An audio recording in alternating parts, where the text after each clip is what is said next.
sure. So how was your weekend, by the way? full of yard Monday. work. It was so suburban. Yeah. But I did so much work. It was Do you feel ridiculous. so accomplished, though? I feel so sad. It's so gratifying. Are you? So do you go through yard work phases, or is that okay? No, but I go through a lot of house phases. You know. I did go to Birdie's cheerleading practice though. Yesterday, my parents were in town. They just left this morning. And last night, my mom's like, "What is on the back of your legs?" Uh-oh. I've got these bites, you guys. Oh, these no. bites like. You and your legs. What is going on? It's like the top of my thighs, like my lower butt. I've got all these bite marks. And I'm like, what is that? So it turns out I did a little research.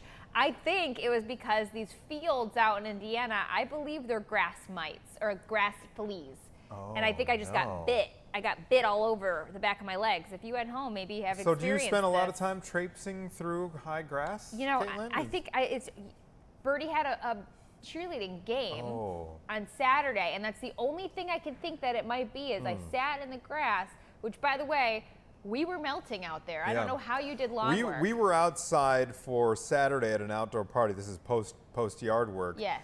But we were in Arlington Heights, and they had to bring the whole party inside because of those storms. Rocking and rolling. Yeah, we weren't. It was Mount Prospect that got really bad damage, right? The wind blew off that apartment complex. We were safe, but yeah, the party had to move in. And we're going to be talking about hurricanes a little later in the hour as well. We're going to get some insider knowledge about but North Carolina is like in the line of fire right now. Yeah. All right, before that, we're going to be talking about Six Flags Great America. One of their iconic coasters is about to get a little spa treatment. Raging Bull needs a paint job. Okay. Apparently. And so we're going to be speaking with the folks at Six Flags about what the process is, how that works. What color they're going to use. Yeah, well, hopefully it'll be that. We'll get to the bottom of it. We will get to the bottom of everything. And then also, Caitlin, for 25 years, there's this organization called Arts of Life. And they are this whole facility. I visited them for a story very recently. And it's this whole art studio designed for people who have intellectual and developmental disabilities. It's a whole creative enclave on the west side of Chicago. And their studio's amazing. And they come up with this beautiful coffee table book with all their work in it. And it's just this thriving environment. And they are about to take center stage at the Design Museum, I should say, of Chicago. So we're going to take everybody inside this very powerful new exhibition, which is called Community on the Make. So those two segments to look forward to. But first, I'm going to put you in the hot seat here. Yeah. Hurricane Erin. I understand it is re-strengthened to a Category 4 as it churns northwest. It's expected to remain east of the U.S. Kind of update us on what is happening with this hurricane. I wish that I could pull up our weather graphics, which I'm just now thinking, I wonder if that would even be possible. Just to show you guys the map of what we're talking about. So yes, Category 4, but I was looking at the models and it is expected to weaken over the coming days. And then luckily, models are bringing it to the northeast. So it's going to be missing the United States. But Anthony mentioned the Carolina coast. Yeah. That's where we could see some higher waves around a foot or higher from this storm. And I know we wanted to kind of dive deep here into different topics. Well, one question that needs clarifying is the deadliest aspect of a hurricane. Most people would assume it's the 100-mile-per-hour wind. Right, but no, it's the flooding. And actually across the country, that's the biggest threat from storms is flooding. The storm surge, so that water that gets pushed onto the land, which that's something that's interesting about hurricanes. I've only physically been covering one hurricane in my life, but how the hurricanes are so strong, they pull the water out and then they can bring it back in. But yeah. That was wild. Right, but with hurricanes, you're right, because you think about how we have the strong winds, we have the bands of rain and storms that could spawn tornadoes. So this particular one, luckily, we do expect it to mostly miss the United States. We got some rain coming down in Chicago right now, speaking of the weather. You see that? I bet it's so isolated. But we still could see high waves from this storm. Okay. So we wanted to break down how we track hurricanes. So Jenna, you did a fabulous job breaking this down. So satellites for big picture, you can see it, obviously. The problem with hurricanes is they're over the ocean, so we can't really get data easily to forecast these hurricanes, because that's why we have, you know, the National Weather Service offices. The more the better, because they can throw up the weather balloons, so they can collect data from the ground stations as well. But when you're forecasting for a hurricane, it's over the ocean. You can't necessarily, I mean, you can't have a station that's going to be gathering that data. So they have hurricane hunters, which last year I got to do an interview with a hurricane hunter pilot who flies through the hurricanes. Oh dear. It was such a good interview. It was so interesting. I asked him all of the curious questions that you might have, including, like, remember when we were talking to that man about the pilots with the airplanes, commercial aircraft. Hurricane hunter aircraft, they do spin. And sometimes when you don't want them to, he was saying, spontaneously flipping over.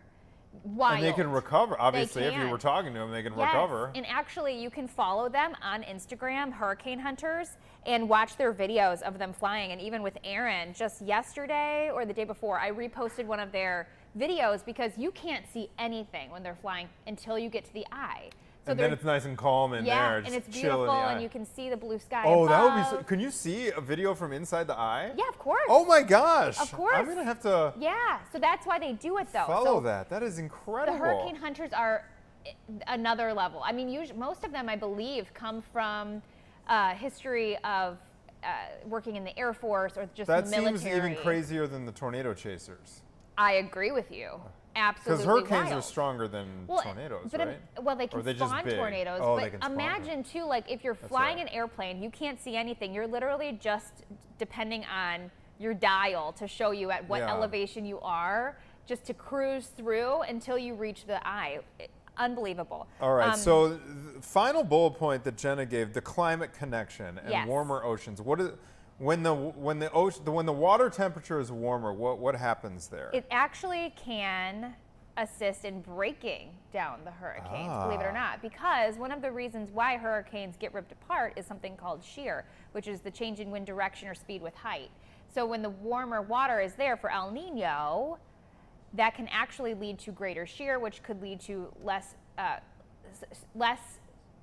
weaker hurricanes in the Atlantic. Opposite is true for the Pacific. Oh, okay. Interesting. So warmer water in the Pacific actually fuels the typhoons. When we have the warmer water, the El Nino, I believe that they are stronger in the Pacific. Right now, we're neutral. So it's harder to forecast hurricane seasons when you're in a neutral pattern. But yeah, it is. It's very interesting. And the history of climatologists, the people who keep up with this stuff, the people who are, the hurricane experts. They know enough to know that that Erin is going to veer off northeast, though. Yeah. It's close enough that they can actually. The spaghetti plots, if you will. Have you seen those? No. So the spaghetti plots are just the different modelage that we use, and you can see, you use the mean of the spaghetti plots. But yeah, so for Erin, it looks like we are going to be okay. We could see some high waves along the East Coast. But as far as a direct impact, it looks like we're going to be. That's good. That's good. So what was the one that you physically covered in person? I can't even remember what it was named. What was when I worked in North Carolina. It ended up not being a big deal. Okay. And they evacuated us before. I was in Charleston to cover it. But actually here locally in Chicago today, we have the potential for some severe weather, unfortunately. We're mentioning how it's raining right now in the city. Today it's going to be really hot. The feel-like temperature approaching 100, and then this afternoon and evening, we have a slight risk of severe weather, especially west and northwest of the city. Those storms could have damaging wind again. And then we have the potential for rain into early tomorrow, but then we get in on some really nice weather. The stretch that you guys had, like highs of 82, 83, like later in the week, and then no risk for weather. Oh my gosh, that's going to feel beautiful amazing. Stretch. Yeah, we deserve it. I feel like it's been kind of hot and muggy this summer. So stormy, so rainy.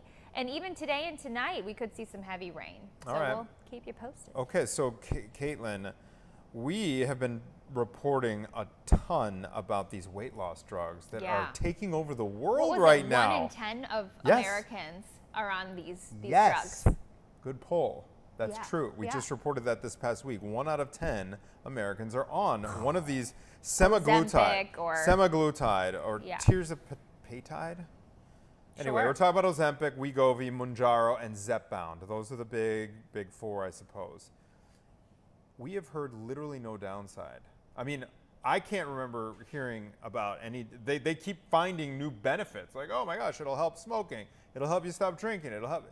Feels like this miracle.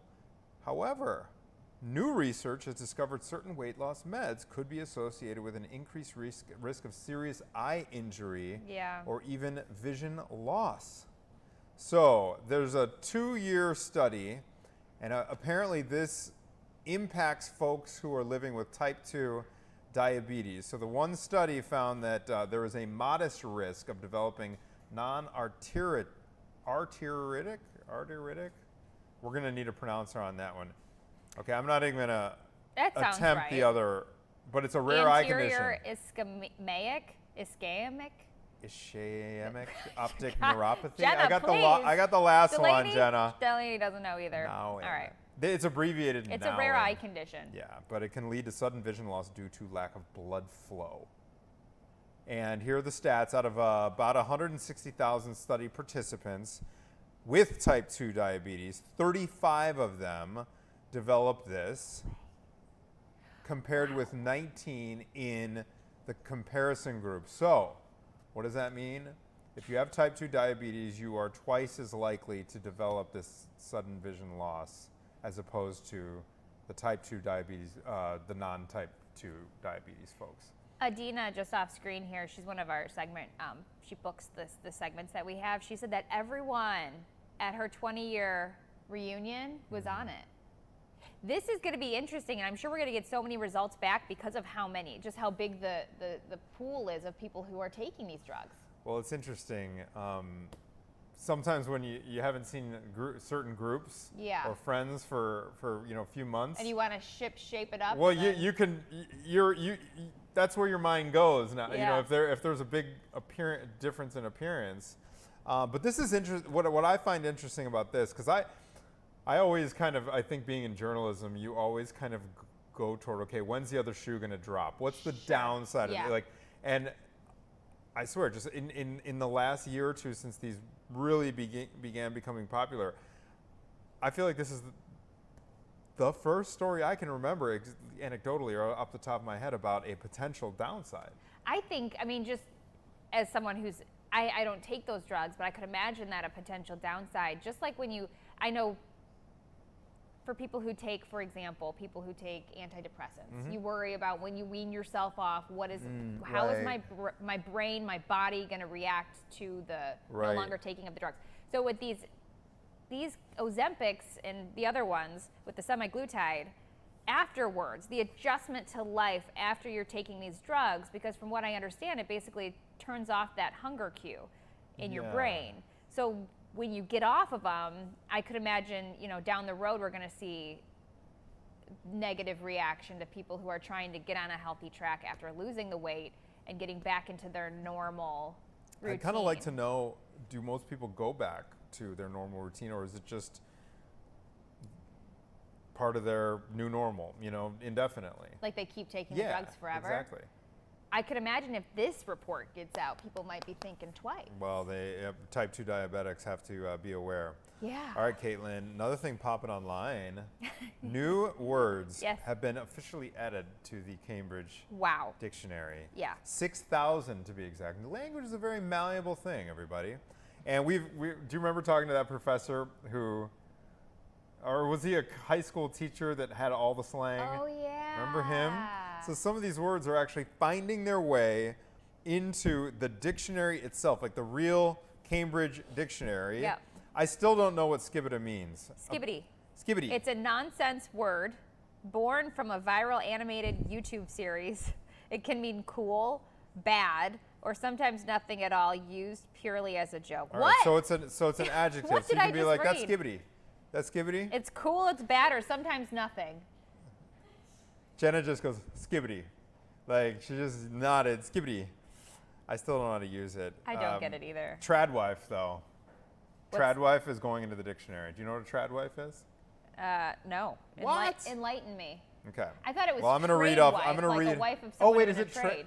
No, trad, right? No, I'm sure you're right. Delaney. I've never heard. It's tradwife. Not trade wife. No, Trad wife. That's what I thought. So it's short for traditional wife. Okay. Describing a married mom who posts about the stereotypical things: cooking, cleaning, home life. Okay, so that's trad wife. I see that all over social media. Okay. Trad wife. This I could have probably guessed. Delulu. Delulu. It's like cray cray. Yeah. But Delulu won out over cray cray, huh? Cray cray may already be in there because that was like what, 3-4 years back. Is that a real thing? That cray cray became, but Delulu, playful shorthand for delusional. But why do we need to have Delulu when we could just say delusional? Because slang is now going into the dictionary, Caitlin. Okay. Yeah. How do you feel about it? Riz is cool, right? That's what that Riz, means. yeah, I don't know if that's in the dictionary, but I'm in favor of it because I do think that language is malleable. I'm not like one of those, this means, because words, their meaning changes over time, even if it's nuance. And so I think the dictionary should change with the language. As I opposed disagree. To, you disagree? You think there should be standards? There are rules. Skibbity should not be in the dictionary. This Skibbity. is from a YouTube series, and it could mean cool, bad, or nothing. Caitlin. No. What? Take it out. How about this, though? No How about this? way. What if it becomes so ubiquitous and so widespread that it would be weird for the dictionary not to have it? Then so at that point, you could put so it like in. at one point, the word cool was probably meant temperature, right? But like it became so widespread that like eventually the Oxford Dictionary has to be put in a different definition. Yeah, exactly. I still don't think so. You still don't. Skibbity? Caitlin. Skibbity. Skibbity. Skibbity. Also, if you're just taking a word and making it shorter, you can't, the traditional wife and I actually think I wife? might agree with. Come the on. Delulu thing. I actually think I kind of agree because it's a delusional. You could put it under delusional as like you could like pronounce it. You could say it like that. You know what I mean? Yeah, you used in a sentence. Yeah. Okay, maybe there's a 50-yard line. Because where do you draw the line? Okay, because every year there's going to be new words that these kids are coming up with. Our dictionary is going to be Riz huge. would be. I'd be curious to look up Riz because Riz is just a shortened charisma. That's the root word of Riz is charisma, and so that's a short. Same like Delulu. I don't know. I don't know how I feel about that. Maybe this is in a megapole. Or have you used? But I do get where you're coming from. I get what you mean. But also, like, how many people are saying trad wife? I mean, like in a daily, conversation. I've never used it. It would be right. But maybe like I'm for a also hashtag. 46 years old. That's what they should do, you guys. Make a different section of the dictionary that's for hashtags, and then put in there trad wife, skibbity, delulu. Put it there, not in like the regular, because there are rules. Yes, precisely. All right, ready to talk roller coasters? Yeah. We're about ready to talk. Guest, not yet. Now we got to go to a quick break. But roller coaster enthusiasts, Six Flags, one of the best ones, is about to go offline. We're going to find out why and for how long. And when for we what come color. Back. For what color?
welcome back to this rainy Monday in Chicago. Yeah. So Six Flags Great America is preparing to temporarily close one of its most iconic rides, the Raging Bull. It's one of the world's first hyper twister roller coasters, and it's been a fan favorite since 1999, but starting today, it's closing for a full repaint with no reopening date announced yet.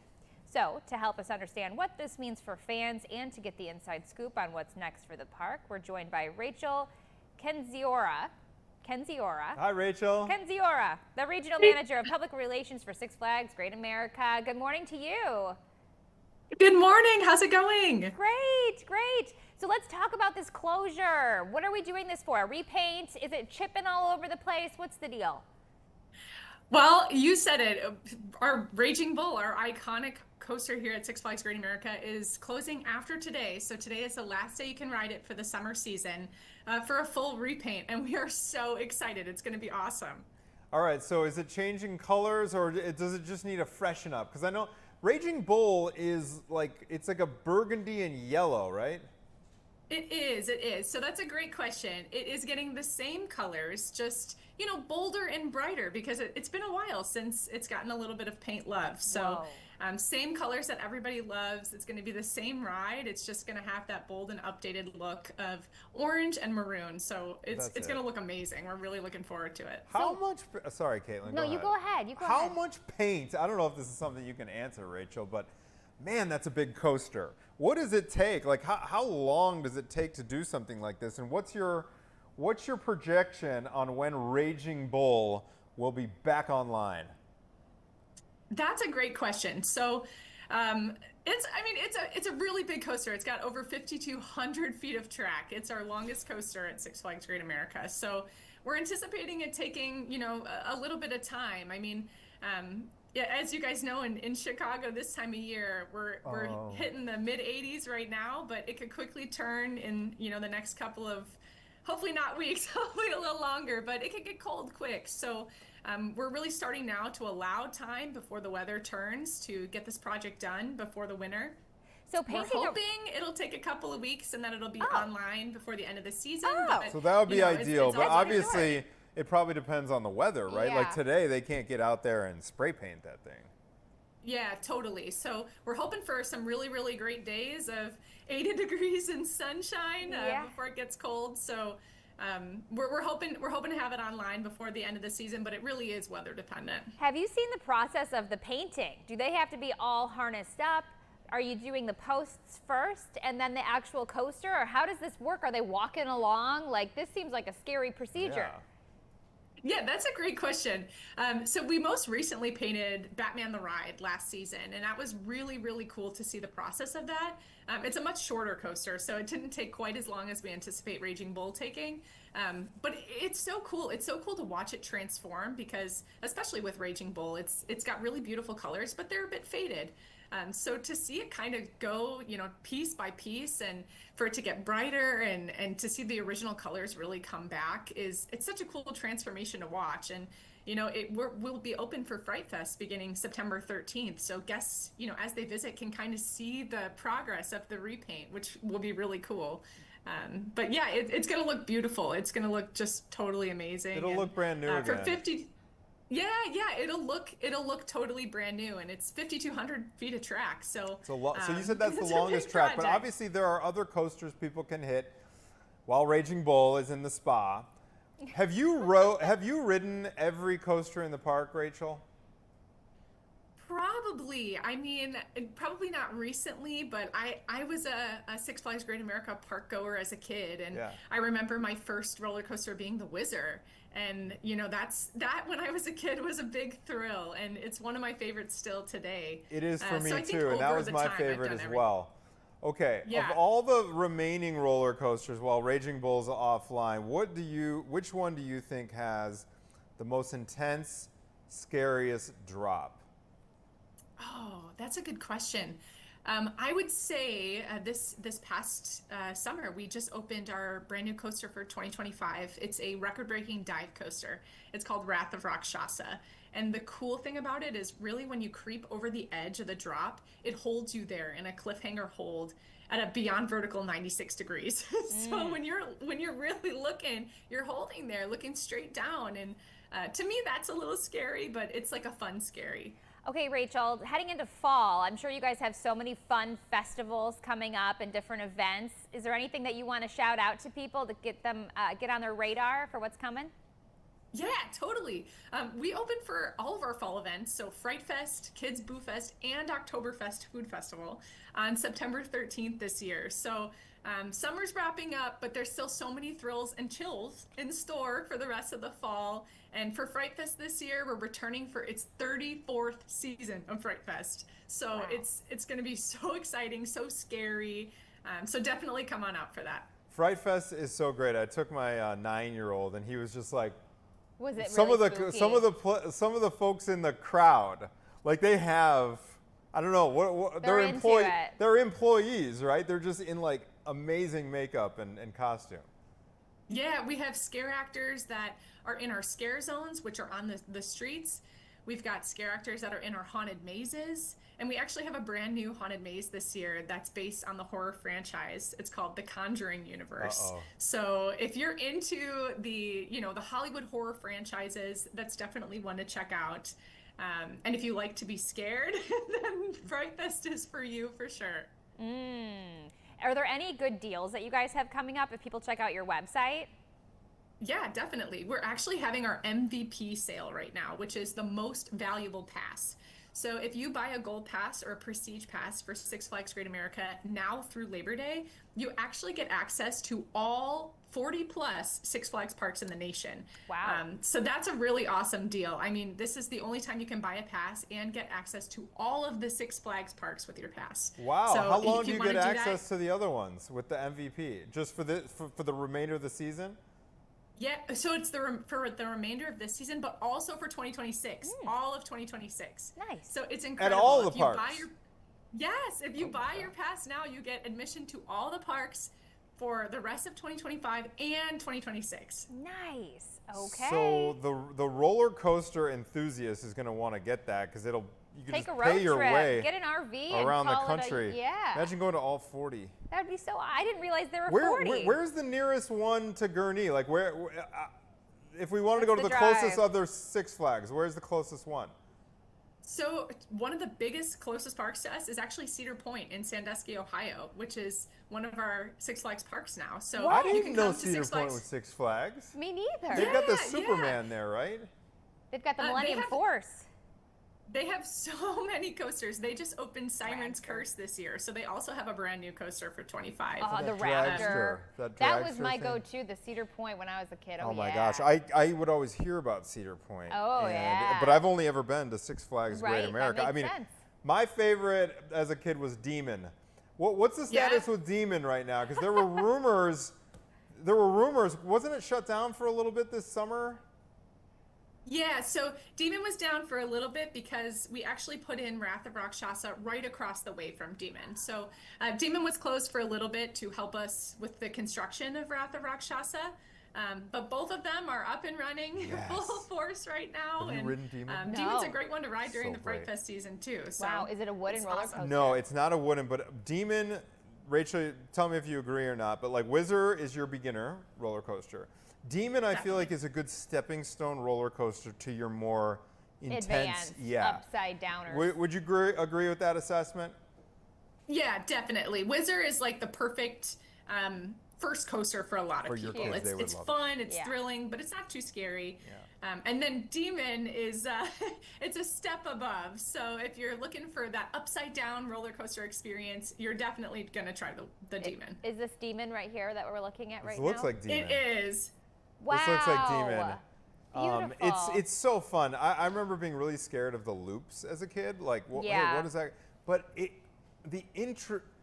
don't know if it's centrifugal force, but it doesn't like make your stomach drop or anything like that. You just go around. And then the cool thing is you go through a tunnel. And there's also a song that plays. Oh, look at it. On Rachel, there's like this, it's like this old time song all about the demon that plays while you're in line. Is that my imagination? Yeah. Yeah, it's so cool because it's actually one of our not all of our rides have their own like theme song. It's a theme song. So this one definitely does. And actually, what's cool about Demon and Whizzer is that they are original to the park opening in 1976. That's so cool. When it was like a Marriott park. Yeah, definitely it was, and so they're going to be celebrating 50 years with the park next year, which is incredible. I can't even tell you the amount of times I've ridden. 1976, you went upside down in roller coasters. Who knew? No, not me, but in the 80s I did. But yeah, no, not you. I mean, like people. I didn't did. realize they had upside down roller coasters in '76. Rachel, thank you so much for the update. Good luck with the revamp on Raging Bull. And have fun this fall. Have fun with Fright Fest. If I'm bringing Thank Theo you. by, I'm giving you a call. Awesome. I'll look forward to it. Okay. All right. Bye. All right. See you, Thank you, Rachel. guys. All right. Have fun. We have another very special guest coming up. Arts of Life is one of the coolest agencies in the entire city. You know, I come from a family of artists, so this is a topic near and dear. And I visited their studios. I interviewed a couple of these very talented artists doing all kinds of different acrylics, watercolors, oil paint, the whole nine. And they have a new exhibit coming up that we're going to learn all about. So we're going to check in with the staff from Arts of Life, one of their directors, coming up right after this short break. So stay with us.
Of graphite art and colorful stuff too. You've been getting more colorful again lately. That's so awesome. All right, well, let's get into it. For 25 years, Arts of Life has been building an inclusive, creative community for artists with intellectual and developmental disabilities, offering not just a studio, but a platform for self-expression and leadership in the arts. And now, for the first time, Arts of Life is being celebrated with a museum exhibition, Community on the Make, Arts of Life at the Design Museum of Chicago. The exhibit goes through September 30th and invites visitors to ask questions like who is art for, Who gets to influence culture, and how can art become a tool of liberation? Congratulations to you. Thank you so much. That's so exciting. So let's talk about Yeah, this. I'm embarrassed to say I don't know much about the Design Museum. Where is it located, and what can folks expect out of this exhibit? It's an easy walk for you. It's right across from the Chicago Cultural Center. Oh, very good. Yeah. It's close by. It's close by. It's free and open to the public every day. So if you have a lunch break or you're hanging around in the loop before a show, you can hop over and see the exhibition.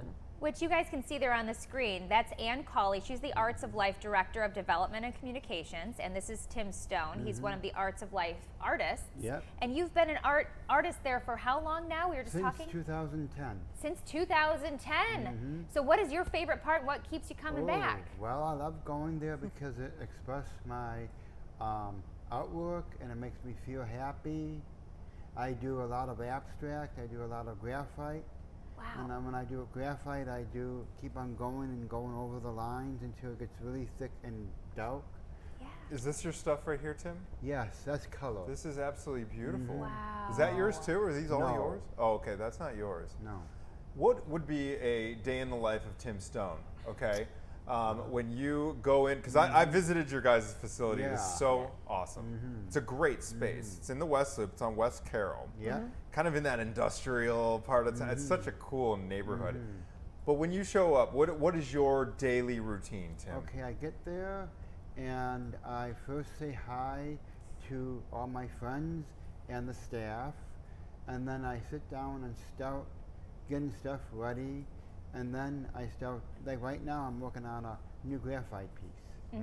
And how many hours do you put in, like on a given day? On a graphite piece, longer than the other ones, longer than the color one. Oh. Yeah. So Ann, let's talk about this. Obviously, it's bringing people together to do art, to show their creativity. But why did this place start? What started the program? Obviously, very important to someone. Was it you that was involved in the process? No, so our co-founder and executive director Denise Fisher started it with our founding artist Ronnie. They were looking 25 years ago for a space that would support community, independence, and creativity. A lot of opportunities for folks with intellectual and developmental disabilities can be really isolating or really menial. And so this was built in collaboration. We use a collective decision-making process so that every artist who has passed through the studio has left a mark in building what Arts of Life is and what it will be. On a given day, on a given weekday, let's say, how many artists are actually there on site working? So across our programs, because we have a studio in Westtown, one in Glenview, one in Woodlawn, and then community programs in the North Shore, we're supporting over 80 artists. So great. If someone is watching and thinking this might be a good program for one of my family or friends, where can they find what classes you guys offer or programs that you offer? At Yeah, so it's a menu of options because we do have these classes in partnership with art centers. So if people just want to dip their toes and see if they like working with the artists, they can do that in Evanston or in Highland Park.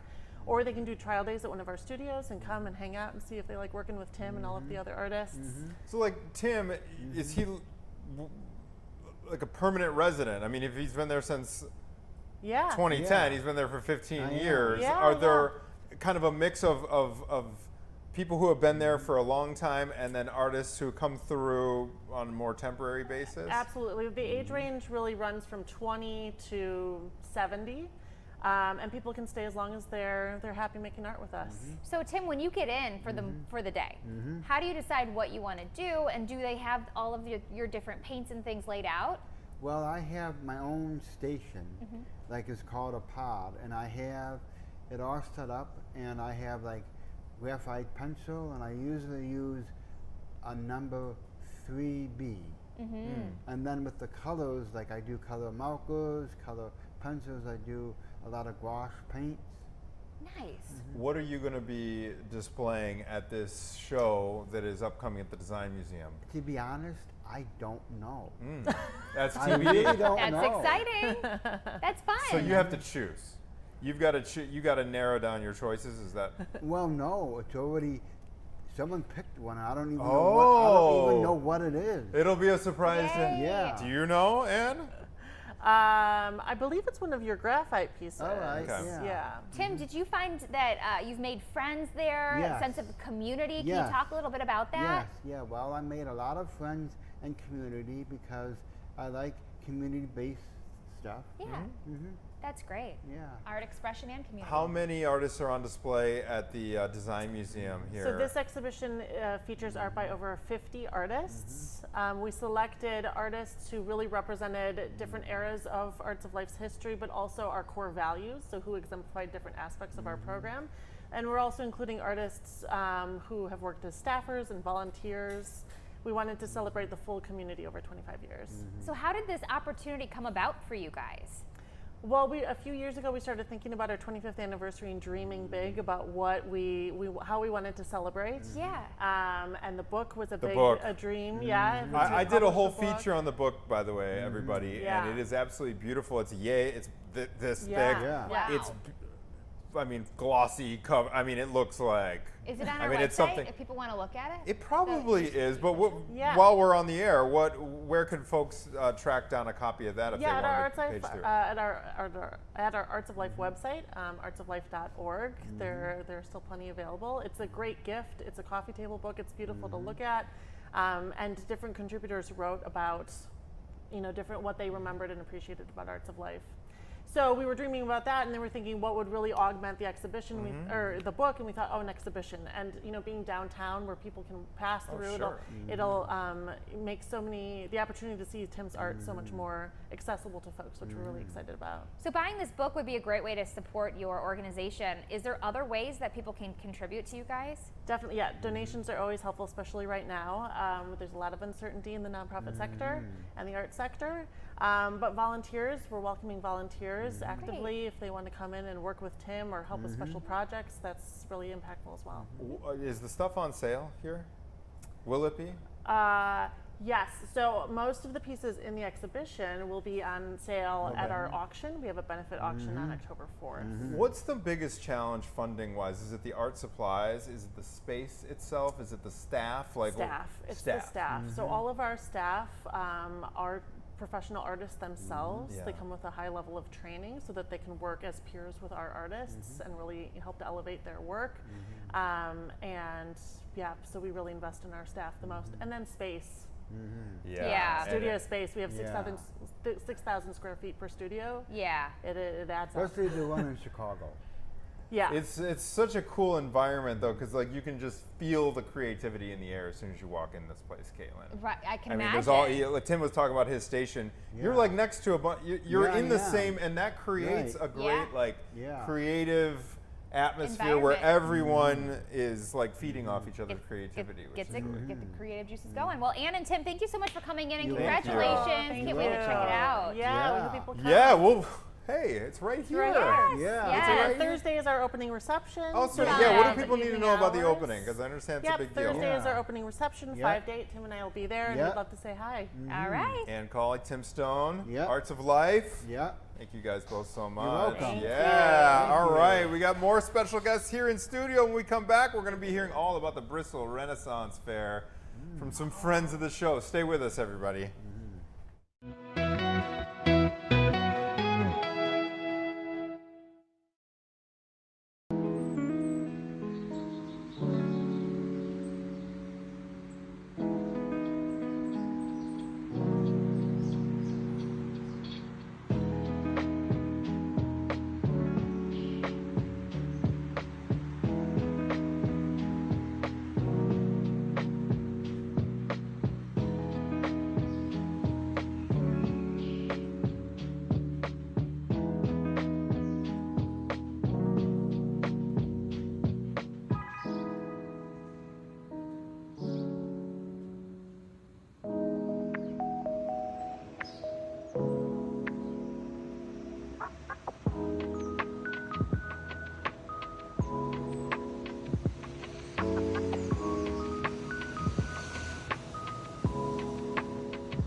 back in time to where knights battle, jesters juggle, and turkey legs are the go-to for the food of celebration. There's a lot of protein in those turkey legs. It's good for you. You should get on that. Yes. Powerlifting turkey leg. That's good.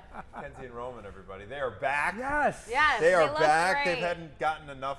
They grilled me and Maggie last week live on the air. What do you you were mean? gone. It was like a couples quiz. Not in general. You don't recognize us because we're pirates right now, but normally we don't wear this kind of stuff. Like normally we're normal. This is not your normal. No, I would wear it normally. I don't like it. This is like a Saturday night for into her. it. 1000%, yeah. But you did very good last week. You guys. Yes. We did pretty well. Yeah. I think How we got did you like guys- 85, 90%. Who was better, you or her? I would say, Better at it? gosh, we Who both pulled answered our weight. more? Okay. Yeah, they're both Pulled our good. weight. They honestly could just Yeah. both crushed it. Yeah. Sometimes Yeah. couples, it's like, wow, how Wait, you... I really want to Yeah, watch how are you guys this. still together? Oh, It man. feels like that sometimes. I know you missed it. That's we so missed juicy. It's on the website. You can go back to the Oh, that's Fox right. Chicago website and you can We watch can the plug whole that thing. website link. Yes. So you guys had a little adventure over the weekend. We did. Tell and us about this. There's a reason you guys are dressed Yes. like Yes. It's not. Jack Sparrow. It's not an early Halloween episode. We were at the Bristol Renaissance Fair over the weekend. Now listen, my wife loves this place. It Yes. is her like heaven, if you will. Yeah. Before we get into it, we actually have a video of all the fun and festivities that we have. So let's roll the clip, huh? Come travel with us to the Bristol Renaissance Fair. This is my favorite thing to do every single year. I usually go more than once, and my husband has had to marry into this. So the Bristol Renaissance Fair is on over 30 acres, and there's 150 vendors on those 30 acres. So what I'm telling you is you're never gonna be bored. We started off with knife throwing, wildly disappointed in myself, and I was even more disappointed when my husband nailed it. What did I do wrong? Then we went to vegetable justice. Now, if you are sensitive, this is not for you because the comedian harasses you the whole time you're throwing tomatoes at him. Then Sword Masters Challenge, I needed my vengeance. I needed to shine in some area. You get to pick your armor, you get to pick your weapon. It is the best 2 out of the 3, and there is a ref there, so you can't cheat. And guess what? I won. I beat my husband. He died. Not literally, but in theory during the game. The rides at the Bristol Renaissance Fair are awesome because there's no machines running them. It is people. It is medieval rides, I guess. And then this is one of my favorite stores. So these are dragon egg candles. They burn for over 100 hours.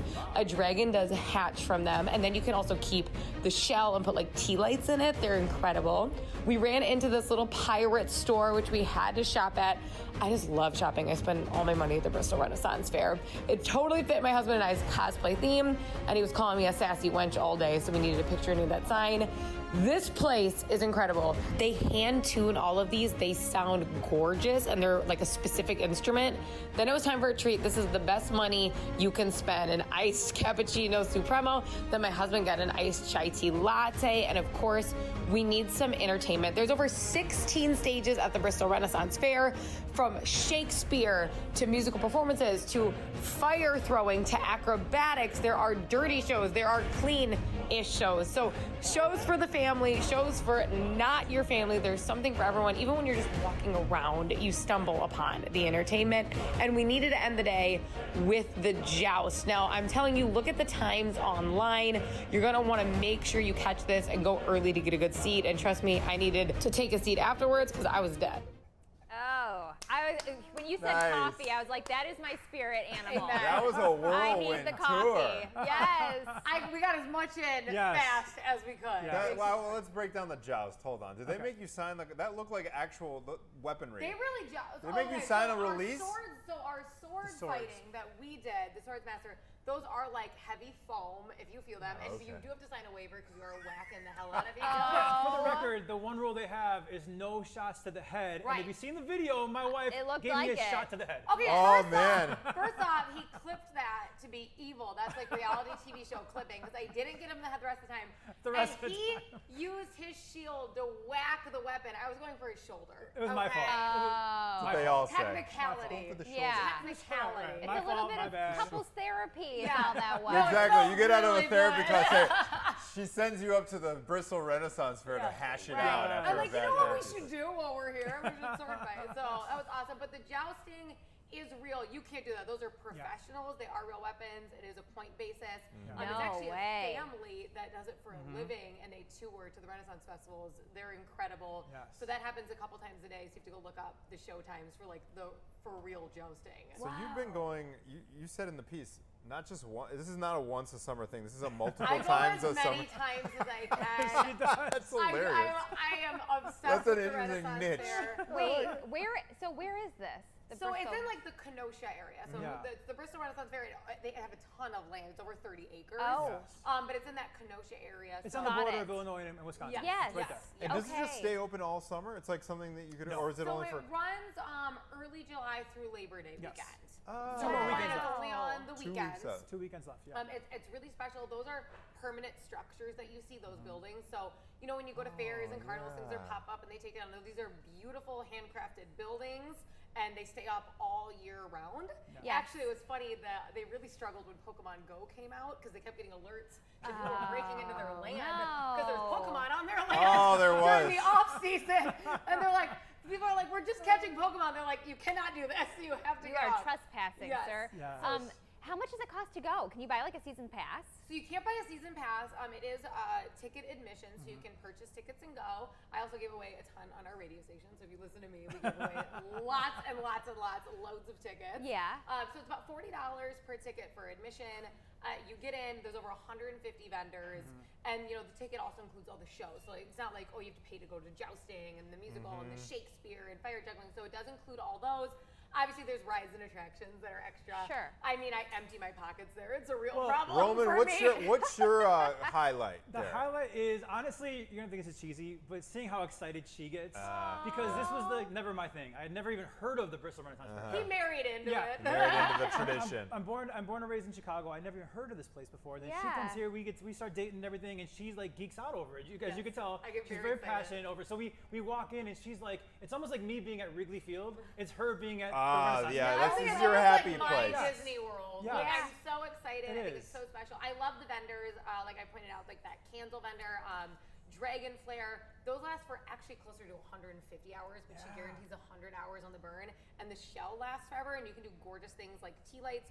Right now, the one that we just bought, it's sitting in our mudroom, unlit, just in the bag, and the entire room smells like cinnamon, even though it's unlit. Like, you meet these quality artists and vendors. But the which girl, is so cool. she hand makes those Yeah. candles. Like it's and crazy. the dragons that are Yeah. inside the head, everything. Like, these are like creative individuals, talented individuals. Yeah. They're creating everything. The food's phenomenal. It's If The it's all turkey about leg, for experience. If I sure. could give you one piece of advice though, we wore these outfits on Saturday. Yeah. And if Saturday was really hot, It was hot. don't wear black on a sunny, hot day. Because Saturday was it's- especially terrible. Yes, It was yes. hot. You know weather very well, right? Well, Sa- Okay, you know about the weather. Yeah, but Saturday the was hot. outfits. So where do you guys get this stuff? My wife. I got mad at him in the car on the way there because I'm piecing together his outfit, and he starts complaining like another bracelet. I got And so go, many bracelets.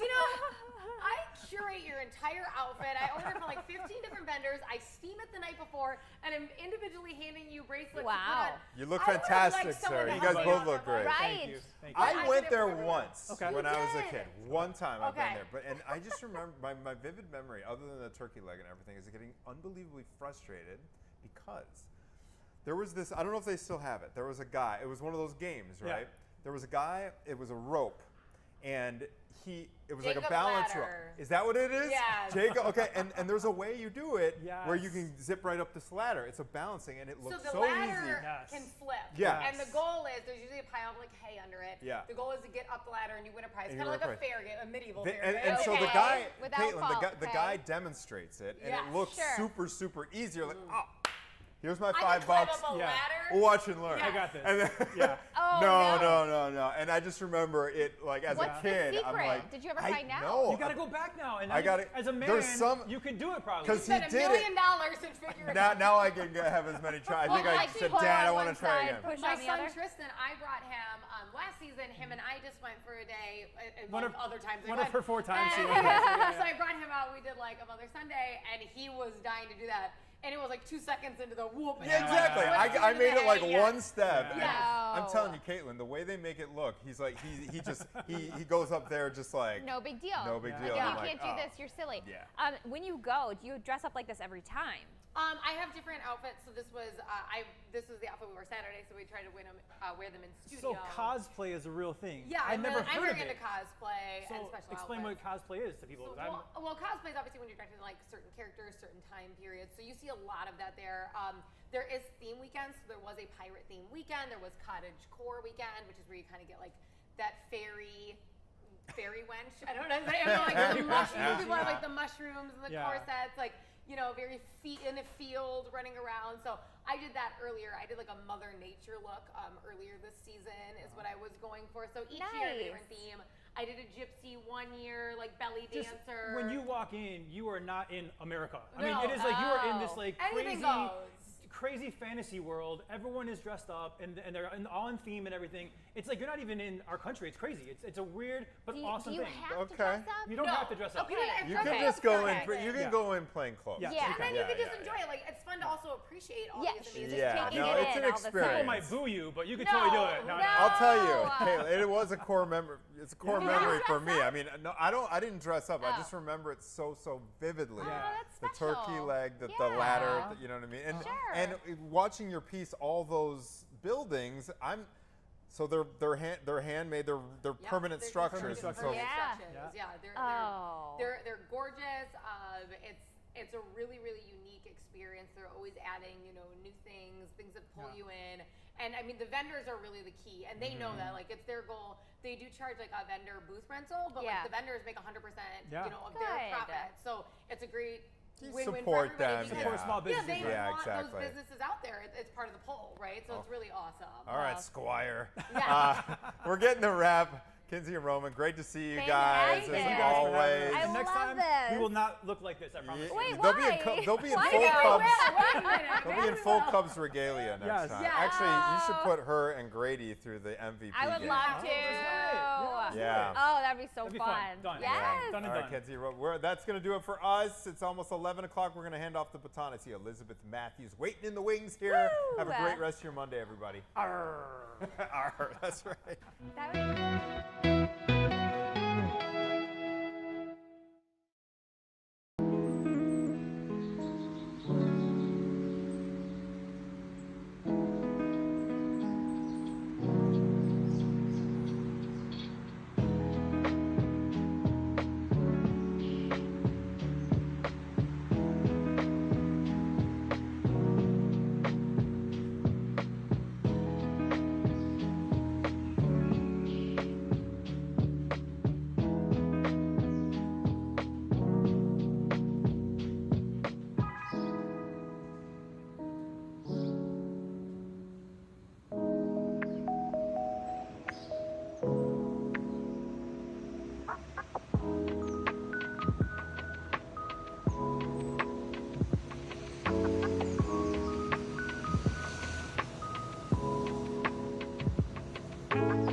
To the 11 o'clock hour of Chicago Now. I'm Gabriella Primus. I'm Elizabeth Matthews. And Thanks for having me on again. Yeah, of course. Well, Artia Ewing, she's on still her very well-deserved vacation. Yeah. I believe she's going to be back tomorrow, but I'm so glad to see you. You know what? No, she didn't even know where she was going to go. It was supposed to be a surprise. So maybe we'll have a grand reveal tomorrow. I haven't really looked at her social media yet, but I'm going to have to. Okay, we have a lot to talk about today. I feel like I say that every single day, but we just have a line of guests that are spectacular, including, have you heard of going makeup free on first dates and that TikTok trend that's going on? I love it too, honestly. I like that it's a TikTok trend. Yeah, so we're going to be talking to a dating expert, and she's going to pretty much break down what this says about confidence, authenticity, and modern love as well. And then we also are going to hear about quiet firing. Quiet quitting, quiet firing. So you've heard of quiet quitting before, right? Where kind of an employee just mentally checks out, and I think that they just, you know, do less and less. Yeah, just underperform quietly until they're done, from what I understand. So how do you quiet fire somebody? Exactly, that's what we're going to find out. Just wait and see, Elizabeth. I hope I don't really find out. No, you won't. Trust me, you won't. Okay. Let's talk about trending topics, though, and I think you're going to like this one. So there's a new ice cream flavor. Can you guess what it is? Now you can hear me. Yes, because we, Mark Stroll and I talked about this over the weekend. Okay. I think I want to say maybe a week ago now. Okay. Breast milk flavored ice cream. You're not a mom yet. No. Thoughts? Ew is my Okay. first thought. Okay. And then, Okay. and then I'm like, you know what? I hear you. I don't know. Is it something I should be interested in? This is. Go ahead. Is it real breast milk in this? Oh. Well, I do know the answer actually. Doesn't actually contain human breast milk. There we go. Ding, ding, ding. But that mimics the flavor. Yes. Okay. So I take your ew and I raise you. It's not so ew. That's true. Here's the thing. When you have babies and if you breastfeed, and I have 3 babies and I breastfed for a year every time, you try it. I'll just say it. You taste it. Everybody does. And it's okay. Don't feel. I put Mark Stroll on the spot the other day, and we were on television, and I said, Mark, admit it, because he has 4 kids. They're grown. They're adults now. I said, admit it, and he's like, all right, I admit it. I tried it. Yeah, you kind of have Here's to. the thing. You know what? You're gonna try it. Here's the thing. It tastes like melted ice cream. Well, okay, it really tastes like melted ice cream. This is what they describe it as, and this is what they mimic in the ice cream. Sweet, slightly salty. Yeah. Yes. Smooth. Yes. With hints of honey and yellow tint from added bovine colostrum. Obviously, that's not your breast milk. Doesn't have hints of honey. Nope. We do have colostrum, but that's another conversation. But slightly salty. Yeah. Sweet. Yeah. Weird. It's totally it. I mean, obviously, this is just marketing, right? Yeah. This is just really good marketing, and it's priced at $12.99 a pint. Yeah, and there's a 2-pint minimum too. Don't forget that. Now, I would pay $12.99. Do you know how healthy breast milk is? It's very liquid very gold, healthy. right? Oh, yeah. So if it really was breast milk, I would pay $12.99 for it. Honestly, I would. Here's the thing too: if you and when you become a mom, I've got all sorts of tricks for you. But when you if you freeze your breast milk, and say your oldest toddler who's no longer breastfeeding maybe, but gets sick, you can turn that into a smoothie. You put the that. Yeah. So, you know, if this really contained human breast, Interesting. or just like a little, you know, some sort of healthy smoothie or something. Well, if you at home are interested in this breast milk ice cream, it's available online through Frida's, and that's who's doing the collaboration, the parenting brand. Which is a very popular parenting brand. Like all sorts of, you know, first-time mom or, you know, mom-to-be and all sorts of products. So you can go on the Frida's website, and that's where you can find it while supplies last. And it's also being offered at Oddfellows Brooklyn Pop-Up, which is the brand that's the company that has it. Makes sense, exactly. But I remember, like, some celebrities talking about tasting breast milk. I want to say one of the Kardashians. Actually, here, Kourtney Kardashian. She was talking about it for a while, and she was always that granola. It's not that big of a deal. I think everybody. You don't. I mean, I didn't drink it, but you taste it. I didn't. Okay. There's no evidence. There's no proof. Yeah. There's nothing. But maybe you spill a little bit. Oh, and it's like a torture if you do spill it. But you just taste it a little bit. Yeah, just a little. It's not bad. And listen, you're giving this to your child. It's true. You know what I mean? You want to make sure it's okay. Yeah, what you're producing is right. Exactly. Okay, so maybe it's just scary to someone who isn't around kids. Who's never really been around it. Otherwise, it's I don't know. It's normal. Okay. Next. You probably heard about this one too. The tired girl trend. So you remember how there was like the clean girl trend. I've been on the tired girl trend for a while. Hot girl trend. This is the tired girl trend. So it's the latest Gen Z beauty trend. Embraces dark circles, smudged eyes, and a sleep-deprived look once considered undesirable. Ooh. So maybe a little bit, extra mascara on the bottom. You don't need to clean that up. skip the concealer, that kind of look. I didn't know how desirable I was. Girl, you got it go. You got it going on. Trust me. Well, wait, what does that mean? No, you got it going on. Okay. Without because I look without like a makeup, tired girl. Now you're a clean news anchor girl. Sure. Right. I like that this is a beauty trend, though. I mean, it just kind of. I mean, we're not. Are we purposely smudging our eyes? I see, and I think that's it. I think that's kind of weird to me. Yeah. Then you're going through too much work. Just don't put any makeup on. I think it's funny because it's inspired by Jenna Ortega's Wednesday Addams character. Have you know who Jenna Ortega is, and you know who Wednesday is? Sure, of course. I know. I don't. Jenna Ortega, I don't. But Wednesday Addams, of course. Okay, yeah. But so like a little bit of a grungy look. It's such a cute show. What's funny is that I don't really think that she looks undesirable, nor does she really look not put together. So it's funny that you see Jenna Ortega in this beautiful makeup that maybe is a little bit darker, and then you think, okay, this is the tired girl trend. There is a huge difference. I remember being I'm almost 40, so this is going back a couple decades, but I remember being in high school or even middle school and feeling like I really needed to be put together. Makeup, matching clothes, and I think the younger generations, I think there's just less standard, like lowers, not in a bad way. No. Like, listen, I mean, to not have to worry so much about that, which I think is great, which I think is where this kind of comes in, right? I mean, I don't think high schoolers are wearing as much makeup or worried as much about eyeshadow or, or whatever as I did back in my day. So they say. I think you're right. Do you see that too? I see that too, but I see it on both sides because I see also then we're hearing about these girls who are going to Sephora and like spending $500 of their parents' money on skincare and stuff and have this whole step routine. That's a little. I think that's a little intense. That's probably a smaller group of the teens. I don't know. Majority. Maybe we should have a panel of teens come on. We do need and to have ask a panel them. of teens. That would be kind of fun. Yeah. I think we could grab definitely I'd love to compare products too. Teen girls, from teen girls from our newsroom. Some of their daughters. Yeah, I was going to say, we don't work with teens. We don't have, okay. We do not have no child labor working for us. Let's make that clear. Right. Okay, let's talk about Taylor Swift. Now, were you here the day that we had Marissa Rubino and Chris Kay come on? All right, well, they came on to talk about Taylor Swift and anticipating the podcast that was going to come out with Travis Kelce and his brother. It was called New Heights. And they had teased the day before that there was going to be a new album cover reveal. We found out the name of the album cover, or the album is The Life of a Showgirl, but none of the details were, given to us. Sure.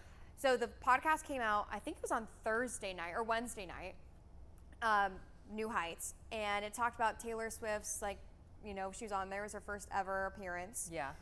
And I haven't seen her kind of in that capacity before where she's being so real and she's looking at her boyfriend and all cute. And so we did learn more about the album. And she also dropped some Easter eggs. So I don't know if you know this about Taylor Swift, but I don't know a lot. I'm just realizing, and I know very little too, but I am now believing when people say, oh, she, drops these Easter eggs, or she, is very intentional with the posts that she puts out and what she says at concerts and stuff. I thought it was just like Taylor Swift fans, Swifties were just like such conspiracy theorists that they were like trying to break down every single piece of her. Maybe even wanting the Easter eggs, like maybe they didn't exist, but they're reading into things. But it's so true. Okay, but here is what fans are thinking, that she's hinting at it performing at the 2026 Super Bowl halftime show. And this is why. Before the episode dropped, Taylor teased 4 deluxe editions of her upcoming 12th album, The Life of a Showgirl, but fans think that she slipped in even more Easter eggs. So during the 2-hour conversation, it was long. I watched maybe like half of it, but it was really interesting.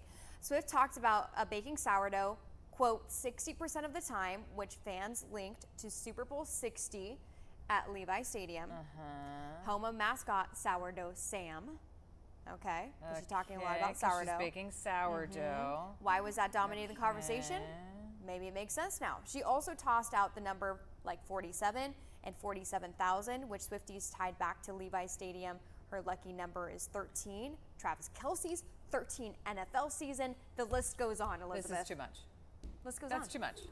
Who has time on their hands to think about all this stuff and to Google all this stuff? I know, but now that I'm hearing it and actually like watch some of the podcast, I'm kind of in it now. Like I'm getting closer to being a Swiftie. You're in it. I think. Viewers also spotted the Lombardi Trophy on the shelf behind her. Oh, yep, that too. Possibly a subtle halftime. I don't know. I think she's really good at marketing. She is. She is. Genius. So maybe this is, but that's a lot. That's a lot of numbers. That's a lot of stretching, isn't it? Well, no, because she had mentioned in the podcast that she was really into Easter eggs, and she was even talking about it there, how she's been intentional with what she said, like the past 4 or 5 years. So she has a history of doing She has a history. Yeah, interesting. Okay. Yeah. Why are we showing a picture of that? What does that have to do with it? Oh, wait, let me see it. What was that? She missed You it. guys are trying to, is that the Easter exactly. eggs? That's trying to find the Easter eggs? That is kind of how I felt. Yeah. And I was needing to focus on probably 50 other things at that moment, but the podcast was on and I was watching it because Marissa and Chris K made me really excited. I do. When is the halftime show announced? Do we know? Good question. Probably coming up soon because the season's about to start. Yeah, I don't know for sure, but I feel like it's well ahead of Maybe the we Super can Bowl. phone a friend. Hey, somebody Google that for us. Yeah, can somebody when is Google the halftime show typically released? Revealed. And I know that. Now, if it's on like Taylor Swift's birthday or something, now then I'm crazy, into it. I'm or like hooked. on like Friday the 13th or on something. her since anniversary she likes 13. of Travis, or something. Then now we got a story. I have a feeling you're not very interested in old Taylor Oh, you're Swift. Googling. Okay, we're Googling to see. Like a typical. Yeah, when is the typical halftime? Usually announced in September, so you were right, Elizabeth. So it's coming up. When's Taylor Swift's birthday? Oh, when is Taylor Swift's birthday? Yeah, just because then Elizabeth is on to something. I'm starting to get She's into doing it. her own Now investigation right now. December 13th. Oh, December 13th. Okay. Maybe it's September 13th no correlation. then. September 13th minus the 3 up the 2. Yeah, I don't know. We will see. Anyway. But I mean, I would think it would be a huge deal. Obviously, the NFL has credited her with bringing a new audience into football and getting into it. Of course. So there's a lot of KC fans that never knew anything about football or the Chiefs or anything. So, exactly. Yeah. So it's kind of exciting. Yeah, and if she actually did perform the halftime show, it would be fantastic. I mean, she's such a good performer. Say what you will about her voice or her music or whatever, but she's one of those.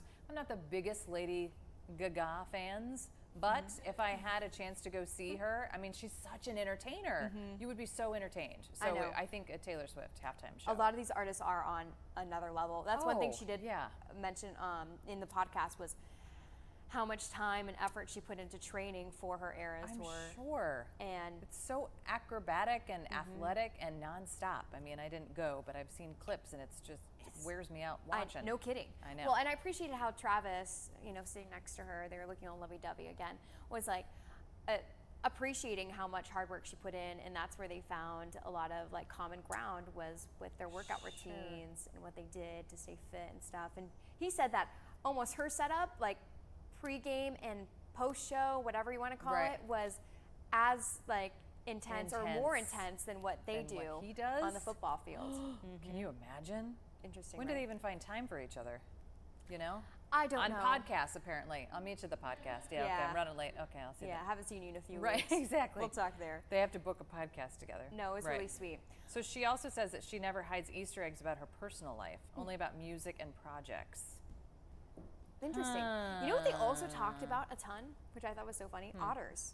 Which I guess Travis Kelce. Like the animal? Yeah, so random. But I guess Travis Kelce loves otters, and so they have a big love for otters. So really what I got out of the podcast was that. And you watched how much? like 10 minutes of this thing? No, like a solid hour. I think she watched the whole thing, y'all. Yeah, okay. I might maybe more than an hour. I'm trying to act all cool. Just admit it. No, yeah, they talked a lot about sourdough and otters too, which I thought was really interesting. So I bet there's going to be a lot of otter fans now. Sourdough eating otters. Yeah. Okay. Hey, that's a moneymaker. All right. Let's see. So with Beyonce, Rihanna, Usher among past headliners, those have been some really good shows. Where would Taylor Swift halftime performance rank in like cultural impact level? It would be huge. Oh, I think it would probably be number huge. one, to be honest with you. Really? Yeah. I mean, it depends on the crowd, obviously. But what I love is when they do have on other genres. Yeah. When they pull in, so then they're pulling in the whole crowd. It's not just one genre or one artist. I love it when they have kind of surprise guests. I do too. I know nothing beats JT and Janet Jackson. I mean, that was like it was good. Culturally, I mean, do we all not remember that? This is what I get frustrated with at Super Bowl. Yeah. Everyone won't stop talking, and so I never really am able to focus in on the performance.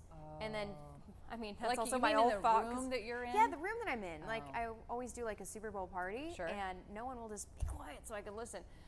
Maybe you need to send them outside for that. Well, also, you know, I'm saying that at the same time, I could easily like look it up afterwards. True. And you'll see it like repeatedly. But no, there's something to be said about live. Exactly. Yeah, that's why you're watching the Super Bowl. You want to see all this stuff live. Yeah, so I have a new rule this year. Be quiet or get out. Be quiet or get out. Okay, it's Not 11:17 right You can now. talk. We have a lot more that we need to get through, including Amy Chan, who we're going to chat with, talking about makeup free on first dates. We'll be right back. Love that.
Back to Chicago now. We were just talking about the tired girl trend.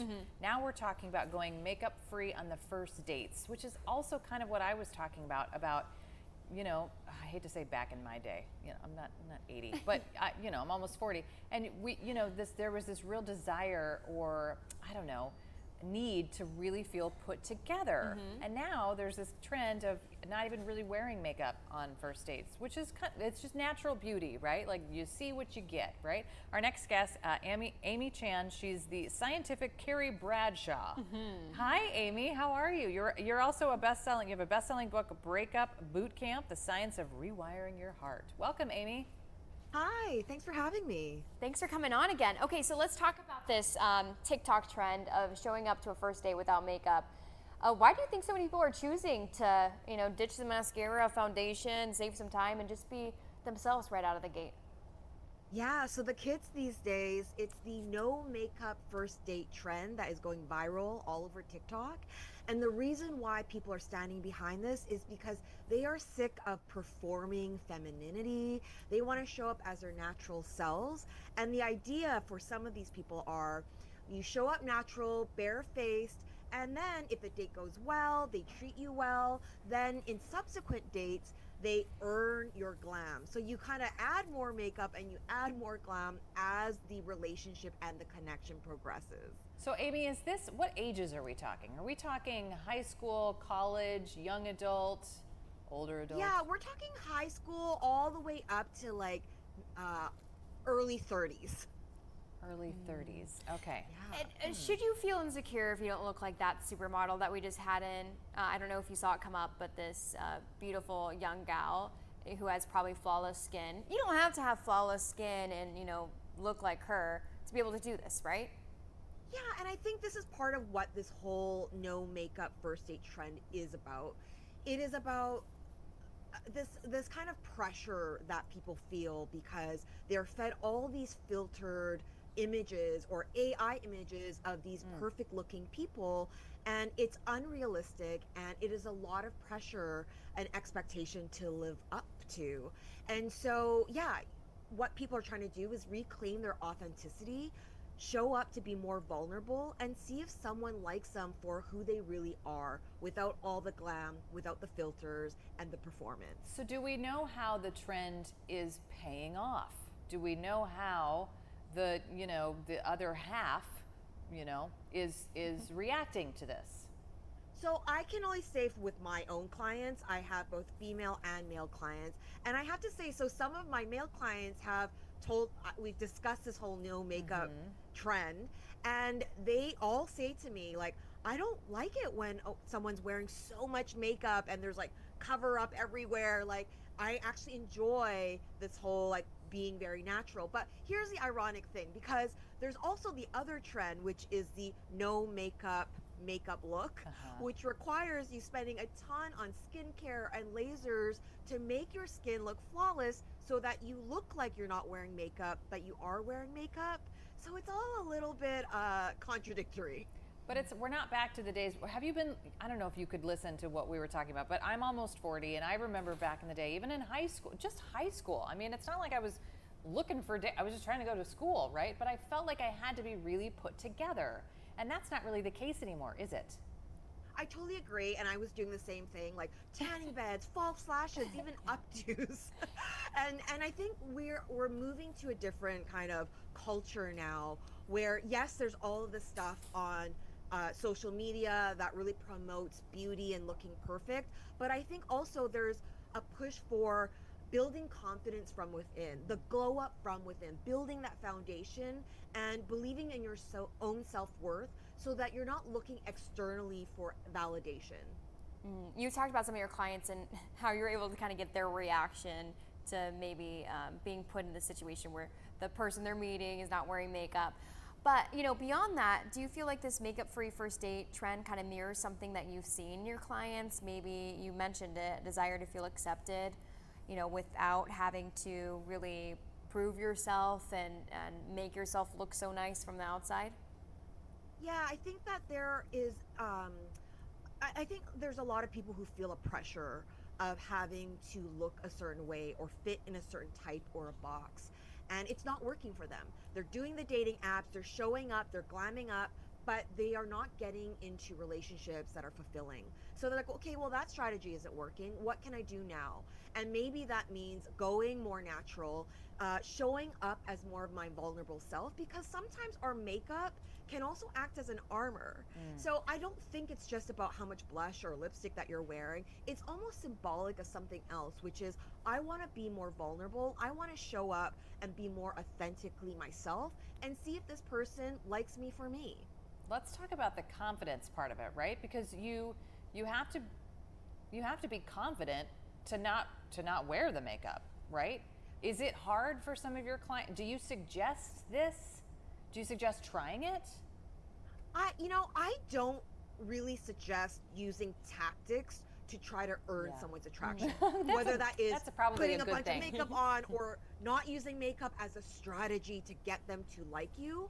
I really encourage, if you feel more comfortable not wearing makeup, or if you feel comfortable wearing makeup, do what makes you feel good, because at the end of the day, you're gonna walk out of the house and you're gonna have an energy. And if you are so worried about, like, okay, are they gonna notice that I'm not wearing mascara?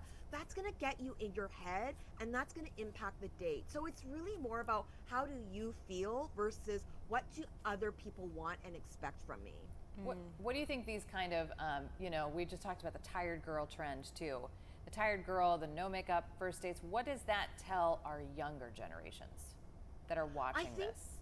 Yeah, I think all these trends are so focused on the do's and don'ts, right? The tired girl trend, okay, I'm gonna look like I have like makeup for days on and I don't really care and I have messy hair. But you're almost still performing if you are having that in mind to have that tired girl look. And the same thing with the no makeup date first date thing, there's so much thinking behind the strategy of how to get this date to work. And I think that's part of the problem. We're almost trying to perfect and game out the date versus, hey, I'm gonna show up how I feel comfortable, and let's focus on the connection. Let's be curious, let's be vulnerable, and let's not future trip and try to position this person into my future if they're gonna be my husband or my wife. And let's just be curious as two human beings. And I think we are lacking that in our current dating culture. Amy, that's such good advice. It's almost like you're professional. Something like that. Let's talk about your book, Breakup Boot Camp, The Science of Rewiring Your Heart. I know that you come on and chatted about it before, but do you have some of these same points or common similarities that you see with this that you share in your book to help people with? Yeah, both in my book, Breakup Boot Camp, or my in-person retreats, the common theme is really how do we build a strong foundation within ourselves so that we are full and we are whole. And that, so when we do connect with another person romantically, we're not waiting for their validation. We're not waiting for them to complete us. And when we love and connect from that place, it creates healthy relationship patterns. Versus the other way is when you don't have that strong foundation and you're trying to impress, or you're trying to use your status, money, or looks to try to get someone to like you, it's built on shaky ground. Yeah. Have you ever had when your clients come up to you and, you know, maybe suggest or ask if they should do one of these trends, like whether it's this, you know, makeup free or it's I don't know. Well, I don't know. We're surrounded by all this kind of stuff, right? I mean, it's got to be part of your line of work at this point.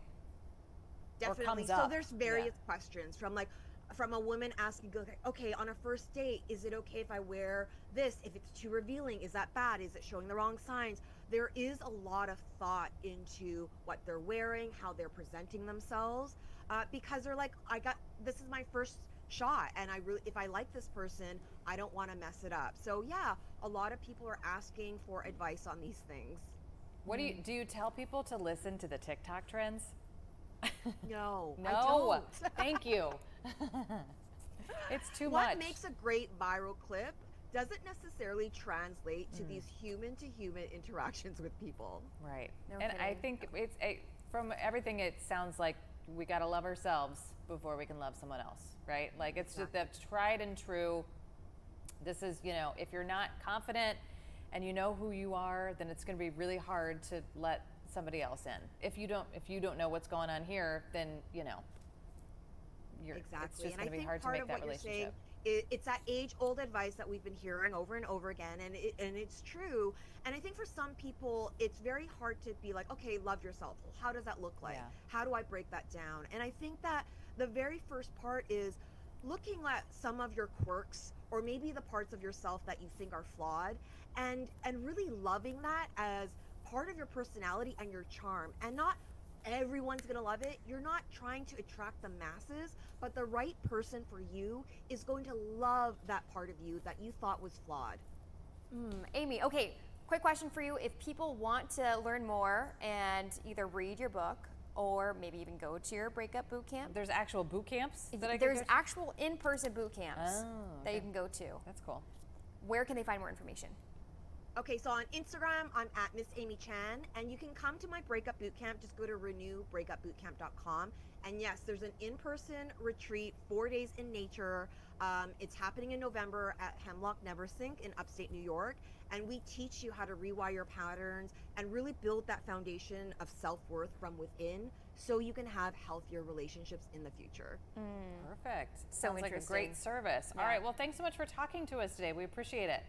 I'm going to go much scrub my fun. makeup Thank off. you. I know, no kidding, right? Can we do makeup-free shows? Yeah, okay, now we're talking. That would be nice. Yeah, TV, You know TV what's so news without funny, makeup. too, about that whole conversation? I feel so often that a lot of us don't wear a ton of makeup, and so sometimes you don't even notice. Like, people will come up to me like, oh, I'm sorry, I'm not wearing any makeup. I look so bad. I'm like, Oh, I know. You look beautiful. Like, I know. I would never even know that you're not wearing any makeup. In your day-to-day life, how much makeup do you put on? Like, if you're not going to work, you're just going to the grocery store. Oh, none. None.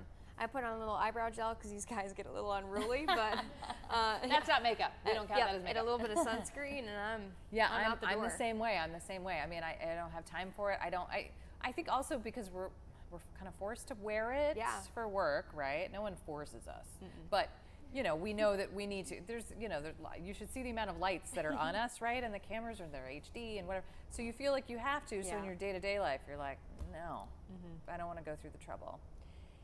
I am me. It's a lot. This is it's who I a lot am. of time. It's a lot of time that we spend. Do we need to go to our next guest or a break? You need to spend more time with us after this break. After this break.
Chicago Now, 11:34. So, Elizabeth, I kind of prompted you with this question earlier. You've heard of quiet quitting before. Yes. How about quiet firing? I have no idea. Okay, well, here to break it down is Barry Garapetian is a former financial advisor at Morgan Stanley with nearly 4 decades on Wall Street.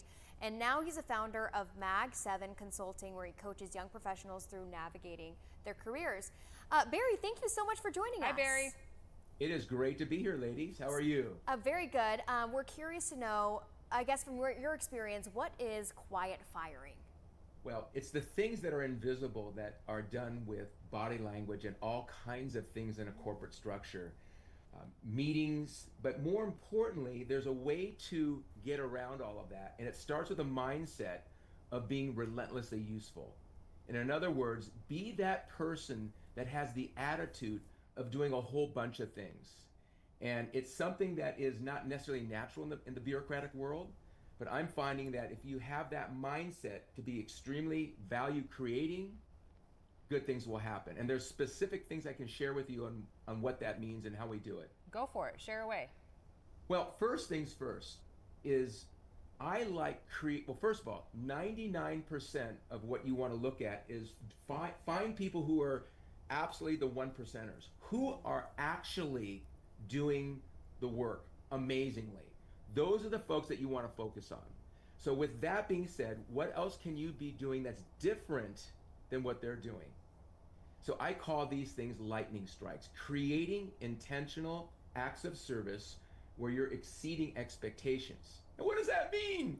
That means that you have to be thinking about other people, called the platinum rule. There's the golden rule, which is you treat people how you want to be treated. No, the platinum rule is you treat other people how they want to be treated. Oh. The game is about them. And if I could find something out about you, Elizabeth, or you, Gabby, on what you like, I will create something to exceed an expectation. And that would be one particular strategy done organically with ethos and enthusiasm. It could be a handwritten note. It could be a note like this with a wax seal to someone that you met. As simple as that. So, handwritten notes, we used to do a lot of those back in the day. We still do them. Very few people do handwritten notes today. Why? AI. Quicker, faster, more efficient. Go back to old school. So there's lots of little things we can do, but you have to differentiate and be different. And so that's all for the employee. Those are tips for the employee. Like, always be thinking outside the box. What can I do differently, maybe more efficiently, right? Exactly. And if I am thinking of a boss, they have a family. Do they have kids? Get to know the family, get to know the kids. Maybe there's a book you can send them. Maybe there's something you can do to add value to the boss's family. You will ascend quicker and faster if you figure out what they're all about. That is the game, and this is not, you're not a robot, so it's about creating value. Barry, this is such good advice. It is, but My it also, goodness. like, if I found out that, you know, Gabby over here sent my boss a book, I'd be like, oh, you're a brown noser. So where's the line? There's a way to do it that's very intentional. If Gabby's boss was a golfer, and Gabby got a specific book on golf and highlighted a chapter and a page with a handwritten note, I thought you might be interested in this. Take a look at this. She's educating. So you frame it about the other person. It can be perceived that way, but if you're playing offense in a good way, you are truly looking to help people. And it's not about reciprocity. It's doing a piece that makes you feel good. Yeah. Right? So and remember, to win the game, you need 5 positive episodes to 1 negative to thrive. And for people who are angry, unhappy, there's a lot of negative stuff. This is a piece of the pie that makes you happy, doing nice things for other people. So that would be a strategy, absolutely. So what if you are already doing, so much and you don't really have time to do that little bit of an extra? Is there some advice that you'd give to that person? Yes, I would get your calendar out and time block. There's a time where you are doing this kind of energy on the weekends or latter part of the day, such as writing hand notes. I'll light a candle latter part of the day and I'll get out my stuff and I'll write an awesome hand note to someone I just met or someone in the office that they did something really, really cool. It's just not done. So you need to make it a priority and make it intentional. This is not an afterthought. And yes, you want to climb the ladder quickly, but how you do it is with people. And helping other people to get to where they want to be is the quickest and best way you're going to be in a good place. So quiet firing, how do I know I'm being quietly fired? There's so many different ways. Obviously not going to meetings, not being invited to meetings, giving you responsibilities that are less than, that are way, you're doing stuff that you shouldn't be doing. I find it's a lot of little things and you can sort of feel it, but more importantly is you can stay out of that trap by playing offense and by smiling and showing up on time and doing what you say and finishing what you start. Those are pretty basic table stakes, and they teach that in school, but schools don't teach you how to be extraordinary. They don't teach you how to be great. This stuff you have to learn what I call healthy struggles, and you have to be in the game. So it's about really making intentional focus on helping your division, your boss, whoever it is, get to where they are, and you own it. And it's a mindset. It's an absolute mindset. If you think you're being quietly fired, do you say something to your boss? And Yeah, what does that would sound like? I would definitely bring it to their attention. I would say, listen, help me understand why you're doing this and this and this. Help me understand. I would frame it that way. What can I do to exceed your expectations? What can I do to make this revenue improve? The game is to improve the supervisor, the manager, the business. How do you do that? Well, it starts with a structure and a plan. You don't have to hide everything. Listen, I'm here to help you get to where you need to be. If you do that, hello, so a lot of good things happening. I mean, really. Yeah. Could you imagine an employee of yours saying, look, I want to help you, Elizabeth. I want to help you, Gabby, get to where you need to be. What do I need to do to make you look amazing? Think about that. Yeah. You would like them. That is the way you want to roll. Absolutely. So has this always been common, this kind of quiet firing, or is it something that we're now seeing based off people's management style, or the generation that we see now a lot of the times in management? Just remember, the whole Gen Z game, 13 to 28, is a different game. Remember, the COVID hit, their EQ is most cases below average. Communication is not a strength. Yes, they're smart, they're bright, they're 4.0s, 4.5s, 5.0s. But you get a lot of these young folks in a job, they just don't have what is necessary. And I don't care what school you go to, okay? So the reality is EQ is huge. And where do you learn that? Do you learn it from your mom and dad? Do you learn it from coaches, mentors? You're certainly not learning a lot in school. So it's different. Every kid is different. Everyone is different. And I think it starts with one thing, self-belief. It's called the I believe button. And if you have that radical self-belief in yourself, it's a huge advantage. That is the game. The game is confidence. And how do you get it? You need to have a lot of successes and things that are going well. So you have to build that into your day. A lot about confidence today, huh? Yeah, a lot about confidence. No, I love your advice. This is really so interesting. So I would guess that you encourage people to have more conversations at the dinner table with their kids, even with your peers, and give them advice, because I think a lot of people are probably going through it or have that that sense like, oh, something's up at the office, but they're too afraid to say something. But the talk at the dinner table should be, hey, what's the best thing that happened today? Share with me the best thing that happened today. Instead of saying, how was your day? What was the best thing that happened today? That's different. You're thinking about the most positive thing that happened in that day, and everyone goes around the table and shares. Not hard, but how often is that done?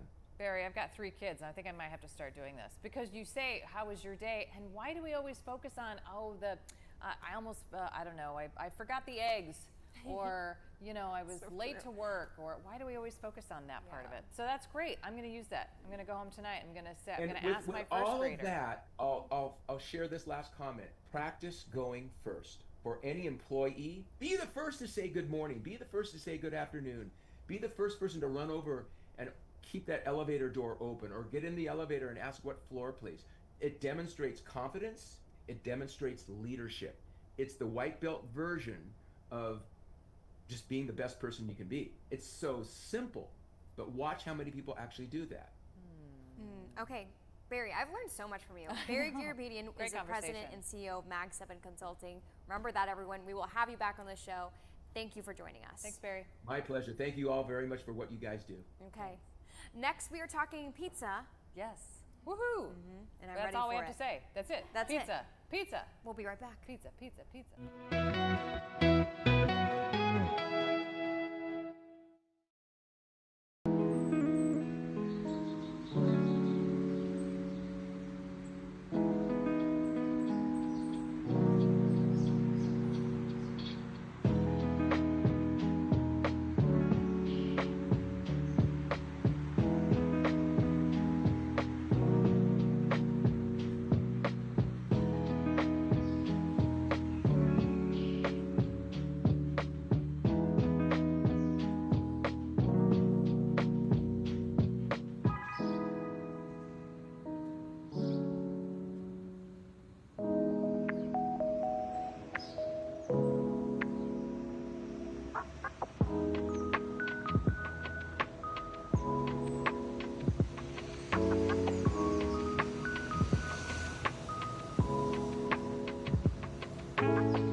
After more than a decade of badgering John Stamos, hell has frozen over, and it looks like he might be appearing at Riot Fest after all. A little context, 12 years ago, Riot Fest started this fascination with getting John Stamos, well, technically him and his Full House band, to perform at Riot Fest, and it just became a joke after a while. But finally, 12 years later, John Stamos has begrudgingly agreed to appear September 20th at Douglas Park, but he does have a list of some strange demands. One, Riot Mike, the founder of Riot Fest, has to get a John Stamos tattoo. There must also be a John Stamos look-alike contest. Also, a Chicago pizza shop has to name a Greek-style pizza after him, and in a craziest twist of all, maybe, there has to be a guitar case full of hummus for John Stamos. Now, whether or not these demands are going to be met might determine whether or not he actually shows up on September 20th, but it's taken over a decade, but it looks like we might be getting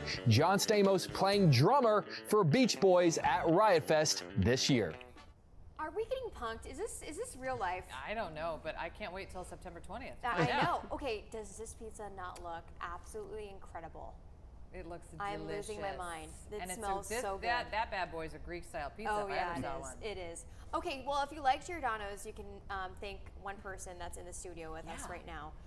We have Chef Jesse Harris. Thank you so much for joining us. Thank you for having me. The corporate chef at Giordano's. Yeah, okay, so you heard the request from John Stamos, and you guys at Giordano's, you took action. Oh, we did. We jumped on it right away. You know, we heard him shouting from the mountaintops. But other than the couple other requests that he had, the guitar case full of hummus. We can't really. I don't have a lot of access to hummus, but I do have cheese. But no, we made up a Greek-style pizza in honor of Mr. Stamos. We are huge fans of John Stamos at Giordano's. I personally grew up watching Full House and all that fun stuff. So, but we have our Greek style the Stamos Supreme, as we call it. It's our house pizza dough, and then we have a lemon vinaigrette that we make ourselves. It's a lemon herb vinaigrette. It's super fresh, really punchy lemon, really bright. Is that what goes on the salad? Yes, that's what goes on the house salad. Exactly. Salad. Thank you. Look at you. Good. Oh, you were familiar. Good palate. And then we top that with our famous mozzarella cheese we get from southern Wisconsin.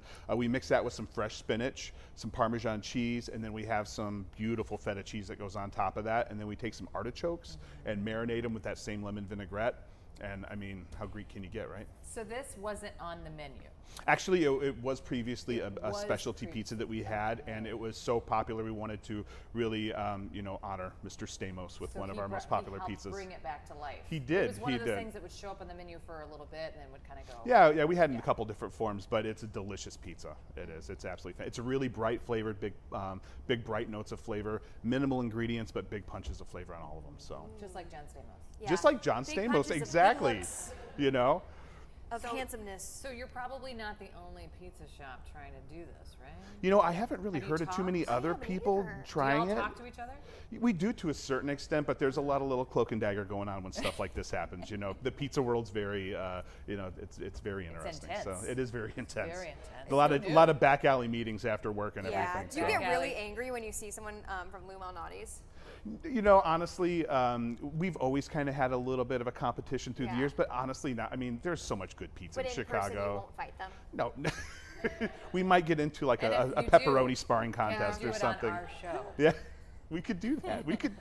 Throwing pepperonis at each other. Would you have been really mad if we would have brought someone from a different pizza shop along with You know, that's happened before. No, I mean, honestly, we really do all know each other, and Yeah. we're all friendly with each other, so it's always great to see. You know, we all work so hard, and we're in the restaurants all the time that whenever we do events and, things like this, you see other understand what pizza. each other's going through. 100%. We each have the 1,000-yard stare, So.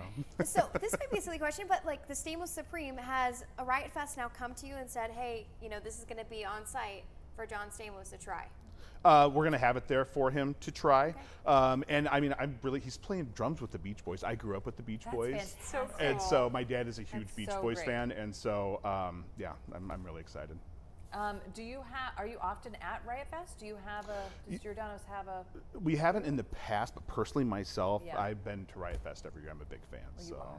I'm a music nerd. So how are you were you just gonna put this in your backpack and show up? Or well, we're gonna do a little sneak in the back, kind of thing. Honestly, if I put the chef coat on, I can go anywhere. Nobody questions you. No, I bet. Wow. I mean, look at it. Corporate executive we might need to chef borrow that at Giordano's. Right. I'll get one made up for you. You said you're the only culinary. Yep, I'm the culinary department for Giordano's. You're the culinary I'm department. the culinary department for You've Giordano's. You've got a lot of stores. I hate to tell you this, but you're busy. Do we? No, yeah, it keeps me busy, keeps me out of trouble for the most part, And then we get to do super fun stuff like this, and anytime we can incorporate, things we love, like John Stamos, we do. So. Are you hoping to meet him? Oh God, yeah, Clearly, of course, yeah. Right. Yeah. So you mentioned that you did some other collaborations and stuff, so I'm really gonna put you on the spot. Is there another collab that you've done that has been really fun for you and memorable? We've done a couple of them. One we just did with Lee Woolen here in the city, who's the executive chef of Boca and Alla Vita. Okay. And he was fantastic to work with. In the past, I also did one with Anthony Rizzo. We did a pizza with Anthony Rizzo whenever we were partnering with the Cubs. It was super fun. How that was popular amazing. are those? Oh, that was super. It was so much fun. We had him actually come out and surprise a guest with the pizza, and it was fun. him and his family are so nice. Do you have a quote pizza? We're working on one. Aha! It's coming. You want to break the news? Go ahead. Interesting. What is it? I can't yet. Give me one topping. Don't say sauce or cheese or crust. Or crust. It's a holy topping. I'll say that. Okay. A holy topping. Yeah. That's Swiss cheese, y'all. That's Swiss cheese. But we got something in the works. We'll see what happens with that. Okay, interesting. So is this going to be available for everyone or just John Stamos? No, this is available everywhere. This is on our menu. So anybody can order it at any Giordano's. Really? Yep. And it's on the menu in the thin version, but we can also make it in the stuffed version as well. Did you change this at all from like the other? Because you said it was already on the menu. No, honestly, we just kind of kept it the same. It's a perfect pizza the way it is. You guys should give it a try. Yeah, we need to do some quality control here. You said Chicagoans always go after the corner pieces. The corner pieces, You know what? I'm going to be unlike everyone in Chicago today. I'm not. And I'm going to lean in. Oh, it's still warm. Oh, I know. It's delicious. It's good stuff. It's really bright flavored. It's nice and light, So. Kind of summery. Yeah, it's summery. It's good summer pizza. So the vinaigrette would be on the side? No, the vinaigrette's actually the sauce on the pizza. Okay.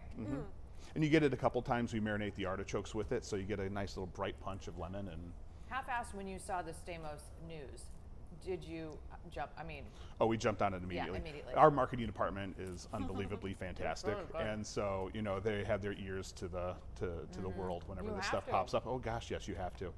Is there another collab that you can see down the line that you want to manifest with us here today? Oh my gosh, put me on I the know spot. It's a heavy load. The Pope's the Holy Grail. Honestly, I would say if we could bring the Pope in. And we could bring the see what you guys can do. Make some phone calls. No, hey, he's booked on our show next week. Come over. On him. Wow, this is so good. So you didn't change this at all? This is exactly what it was? No, this is exactly what it was. And like I said, the flavor combination between the salty feta and the light, bright lemon vinaigrette, and then the minerally kind of spinach and the luscious cheese. It's awesome. Can you get this in a deep dish? You can, yes. Really? Yep. You can as well. How often are you guys doing these like seasonal or special flavors? Is it just whenever? Do you guys have a certain timeline you go through? We usually do a couple LTOs a year, but moving forward, we're going to start doing a lot more. We're going to start doing probably bi-yearly or quarterly LTOs, depending on what comes up. Yeah, people love this stuff. What do you pair this with? A really nice light wine, a nice light salad to go along with it. The house salad you were talking about before really pairs beautifully with it. How do you think fans will respond to this of John Stamos and Giordano's? Well, I mean, it's a delicious pizza. How can you not love pizza? Really. And so, we're honoring John Stamos. So we're hoping John Stamos fans come out in droves to order the Stamos Supreme. And the Stamos Supreme. I'm going to ask you another fully loaded question. Yeah. What's the craziest, funnest, most interesting thing about your job? Ooh, honestly, the people I meet. Going around, we have restaurants all over the country, and we have such a loyal following. We have Chicagoland, and then even beyond Chicagoland, we have restaurants in Las Vegas, Florida, Ohio, Indiana, Minnesota, you know, Wisconsin, and every time we go, we just get people flocking there. They just love our pizza. Are you in all 50 states? No, not in all 50. We're looking. You're we're looking, closing yeah. in on what, Alaska? Well, we have DC coming up next year, Washington DC. How exciting! Yeah, it's very exciting. Oh my gosh! So I'm hoping to get like a video made up of like running through the Muir Pond, you know, or something like Forrest Gump. So we'll see. You personally? Me personally, yeah, yes. And alongside John Stamos. Yeah.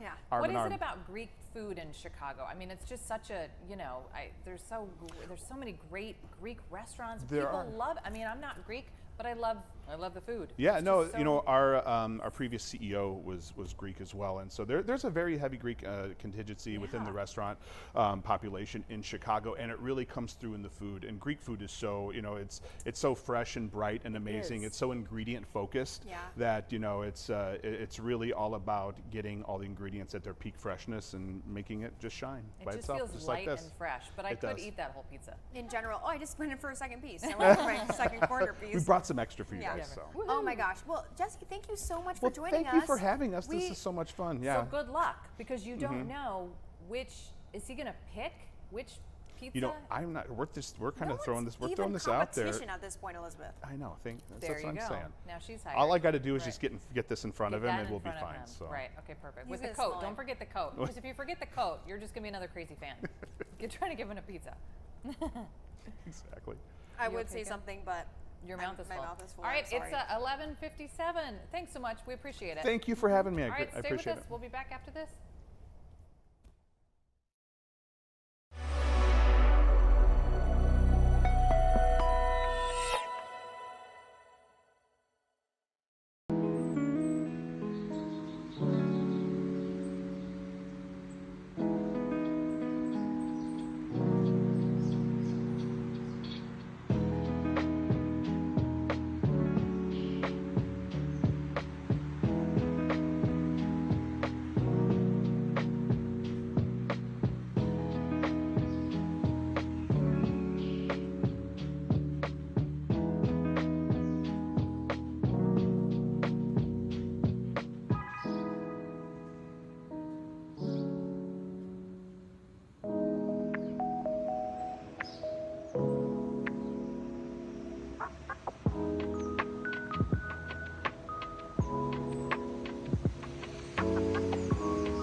Sorry, we are very busy eating pizza, so all we have time for is...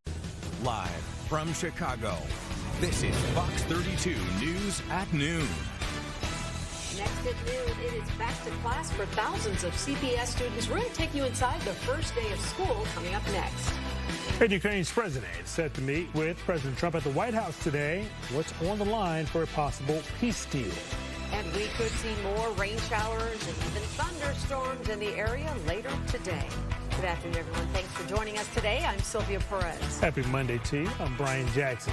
Well, the cleanup continues across Chicagoland after several storms over the weekend. Neighbors in Mount Prospect, they woke up to downed trees and no power. Crews are still working to clear out some of the debris and restore power, but thankfully no serious injuries have been reported. This Take a live look outside. Looking pretty good right now. This morning there was a lot of cloud cover in one area, sunshine in another. Maybe kind of a predictor of what's to come, right, Caitlin? Rain and storms, Sylvia. You are right. So currently, not all of us look that calm and quiet. We actually have some thunderstorms rumbling on through Chicagoland. So let's put this radar into motion, where you can see the line that has been moving through now currently in portions of Lake County, Indiana, all the way down into Jasper and Newton counties. But Crown Point, you have some heavy rain up to Merrillville here shortly. Thunderstorms, especially as we cross over from Cook County into, as mentioned before, Lake County, Indiana. And then we have the heavy downpours near Lowell, stretching down into Jasper, Newton counties. Some